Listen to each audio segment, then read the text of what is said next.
Hello, I want to show you the setup that I have to filter waste motor oil. This oil, I use it on have a 2001 7.3 uh, E350 Ford van. So I've been using waste motor oil probably since 2014-15, and I've been putting probably 200,000 miles on two vans. First, I got one 1998 E350 7.32 Ford. I put 150,000 miles on that one. I didn't have any problems. I never ever removed the injectors. Never any have any problems with the engine. Just normal uh, wear and tear in other parts, but not the engine. The engine was always running good. Then about 2000, it broke down. The 98 broke down. I didn't want to fix it because I got too much rust. So I bought another 2001 E350 Ford,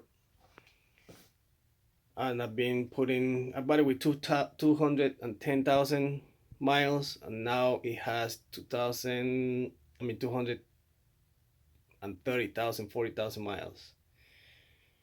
So I've been doing this for quite some time. Try everything, all types of oil but vegetable. Here in the Baltimore area where I am, you cannot get vegetable oil from restaurants because they have to have a contract with a company that has to go and pick it up, because a lot of restaurants were dumping their oil on the sewer, and the sewer was getting clogged up with all the grease and everything. So now every restaurant here in Baltimore, if you want to open a restaurant, if you want to get a license, you have to have a contract with a company that is going to pick up your vegetable oil. So vegetable oil was not reachable, not out of the question. So I tried waste motor oil, and yeah, it worked. Van was running good uh, all year round, summer, winters. It was a little bit hard to start on winter, but I installed two block heaters on the engine. So probably an hour before I was leaving, I plug in the block heaters, and that helped a lot.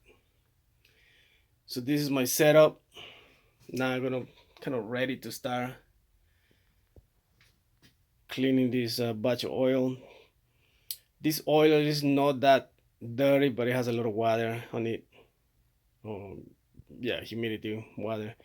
So let's start with this. This is the tank that I use to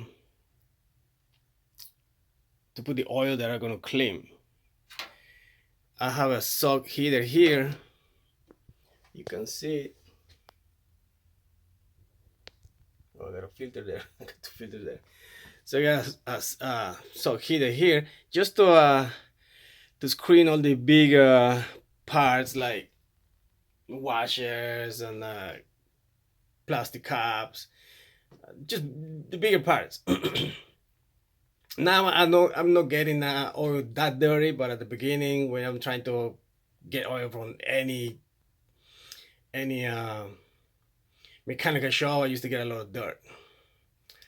So I run it here first. That is clean the big parts, and it goes to the tank. Once the tank is full, I start heating it up. Before that, we're gonna explain you all the whole setup. So this is the tank with the oil ready to clean. So right here, I got an outlet on the tank. This one here. This one here, I weld it to the tank, get a 90 valve, and this valve goes all the way here to this electric pump. Then this electric pump it, comes out here. The hose is kind of big, I mean long, so that's why following it goes to my homemade heater. So this is, I think it's 1.5 inch, a regular pipe, metal pipe. It's 1.5 inch regular metal pipe. I got some attachments here that I made to screw the heating element. This heating element is the same as the one we use for water heaters. So this is the welding that I did. Weld this to weld the hose that comes from the tank. First from the electric motor, tank, electric motor, heater. Then goes up. I got one heating element there and one heating element here. I'm gonna make another video just to show you how I made this. But this, I cut a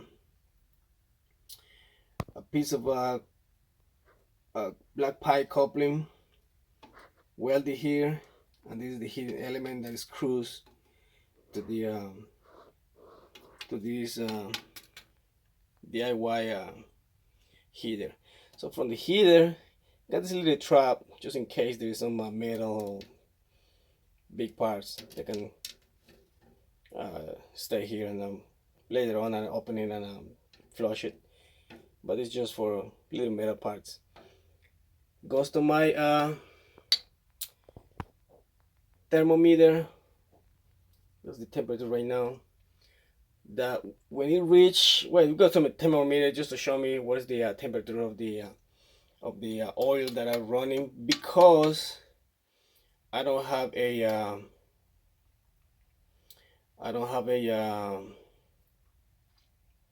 switch for this heater to turn on and off. So sometimes I connect it to 210 or 120, depending how much temperature I got here. If to start, like the temperature right now, I do 220 to circulate the oil, so you can heat up the oil really fast. When it reaches 220 degrees, I switch this heater on the electrical panel to 120. But I gotta do it manually. There is nothing to turn this off automatically, so I gotta do everything manually. So that's why I need this thermometer to just to show me what is the temperature of the oil that I'm heating up. Then we go here, we got a T. This T goes to the screen.